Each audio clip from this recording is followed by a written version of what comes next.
मन अति सुंदर में अब अनर्थ हो गया है। जैसे ही पता चलता है कि यह दुल्हनिया कोई और नहीं कली भाभी है तो नरपत बहुत गुस्से में आकर राधिका के ऊपर गोली चला देता है। अगर इतनों दिन से तो नरपत सरपत तो बूढ़े बंसल परिवार को डराकर ही रखता था, मगर आज नरपत सरपत अपना गुस्सा काबू में नहीं रख सका और राधिका के ऊपर गोली चला दिया।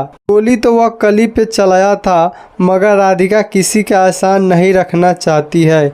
इसी के वजह से कली भाभी को धक्का देकर खुद खुशी कर लेती है और कली भाभी को ही सिर्फ धक्का ही लगा तो वो बेहोश हो गई। और इधर दिव्यम भी राधिका का हाल देखकर बेहोश हो गया है, क्योंकि दिव्यम राधिका से बहुत ज्यादा प्यार करता है। इसीलिए दिव्यम अब पागल की तरह करने लगा है, किसी का भी बात नहीं मानने वाला है और अब रानी को भी नहीं छोड़ने वाला है, क्योंकि नरपत सरपत को दिव्यम बोल देता है कि तुम राधिका की जान लिया है तो और मैं रानी के जान लेकर ही रहूंगा। यह बात सुनकर रानी काफी घबरा जाती है और बोलती है, नरपत सरपत भैया कुछ तो कीजिए। इधर सुजाता राधिका को जाने के बाद काफी खुश दिख रही है, क्योंकि सुजाता तो यही चाहती थी कि राधिका इस घर को छोड़कर चली जाए, कि दिव्यम की शादी रानी से हो जाए।